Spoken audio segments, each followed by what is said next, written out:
आज की प्रस्तुति में हम आपको प्रपादान अथवा जलदान और अग्निदान के बारे में एक छोटी सी जानकारी देने का प्रयास कर रहे हैं। महाभारत में एक प्रसंग आता है कि जब राजा युधिष्ठिर ने भगवान श्री कृष्ण से पूछा कि हे देवकी नंदन, प्रपादान और अग्निष्टिका दान क्या होता है और इसे कब करना चाहिए और इसके दान से क्या फल प्राप्त होता है, कृपया इस विषय में मार्गदर्शन करने की कृपा करें। तब भगवान श्री कृष्ण ने राजा युधिष्ठिर से कहा कि महाराज, चैत्र मास के आरंभ में ब्राह्मण द्वारा उत्तम मुहूर्त की जानकारी लेकर नगर के मध्य में, रास्ते के किनारे, देवालय में, चैत्य अथवा पीपल या गांव के किसी प्रसिद्ध वृक्ष के नीचे अथवा निर्जल स्थान में या वन में घनी और शीतल छायायुक्त एक सुंदर मंडप बनाना चाहिए। मंडप के बीच में गीले वस्त्र से ढककर शीतल जल से भरे हुए बड़े बड़े मटके रखने चाहिए और साथ में जल निकालने वाला जलपात्र भी रखना चाहिए। सेवा के लिए किसी सुशील और गृहस्थ व्यक्ति अथवा ब्राह्मण को नियुक्त करना चाहिए जो निरंतर थके और प्यासे लोगों को जल पिलाता रहे। जय श्री हरि। आइए प्रभु आइए, जल ग्रहण कीजिए। उस व्यक्ति अथवा ब्राह्मण को जीविका चलाने योग्य अन्न, धन इत्यादि जो भी हो सके उसकी व्यवस्था करनी चाहिए। इस प्रकार उत्तम मुहूर्त में प्रपा बनाकर यथाशक्ति ब्राह्मण और भूखे लोगों को भोजन भी कराना चाहिए। उस दिन से लेकर 4 मास तक निरंतर जल पिलाना चाहिए और यथाशक्ति अन्न भी देना चाहिए। जय श्री हरि। सुगंधित शीतल स्वच्छ जल उत्तम पात्र में रखकर सबको पिलाना चाहिए और यथाशक्ति ब्राह्मण और भूखे लोगों को भोजन भी कराना चाहिए। इस प्रकार जो व्यक्ति ग्रीष्म ऋतु में जलदान करता है वह सभी तीर्थों और सभी दानों का फल प्राप्त कर लेता है तथा देवताओं द्वारा पूजित होता है। वह पूर्ण चंद्र के समान दिव्य और कुंभाकार विमान में बैठकर स्वर्ग में जाता है। 20 करोड़ वर्ष पर्यंत वहाँ सुख भोगता है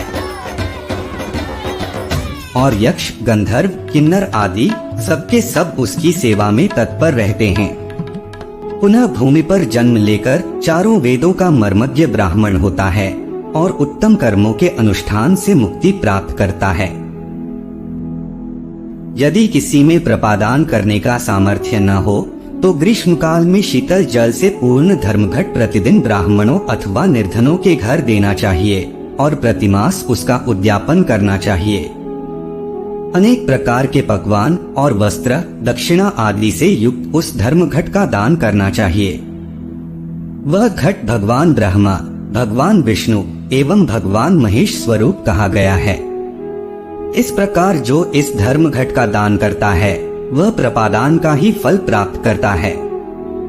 यदि कोई धर्मघट भी न दे सके तो उसे चाहिए कि संपूर्ण ग्रीष्म काल में 4 मास तक नित्य पीपल के वृक्ष का जल से सिंचन करे और नमस्कार करे।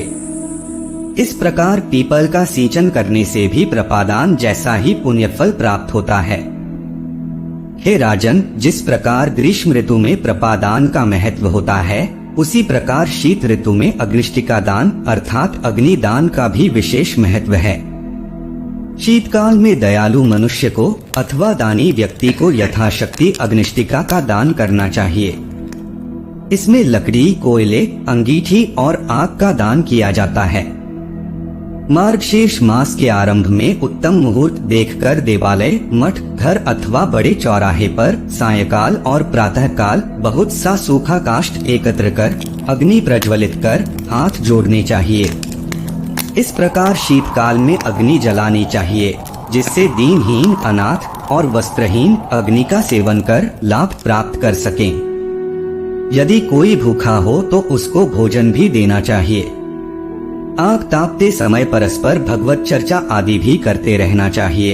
इससे महान पुण्य की प्राप्ति होती है। यदि स्वेच्छा से कोई राजचर्चा और जनचर्चा आदि परोपकारी बातें करे तो उसे रोकना नहीं चाहिए। इस प्रकार अग्निष्टिका का दान करने से दानी व्यक्ति अपने पितरों को भी सुख पहुंचाता है और वह सूर्य के समान दिव्य विमान में बैठकर ब्रह्मलोक जाता है। वहाँ वह 66,000 वर्षों तक सुख भोग कर पुनः धराभूमि पर जन्म लेता है और चतुर्वेद वेत्ता याज्ञिक, निरोग, धनवान और तेजस्वी ब्राह्मण अथवा राजा होकर सुख भोगता है। तो यह थी प्रपादान अथवा जलदान और अग्निदान के बारे में एक छोटी सी जानकारी। हम आशा करते हैं कि आपको यह जानकारी अच्छी लगी होगी। अगर अच्छी लगी हो तो वीडियो को लाइक करें और हमारे चैनल को सब्सक्राइब करने का कष्ट करें।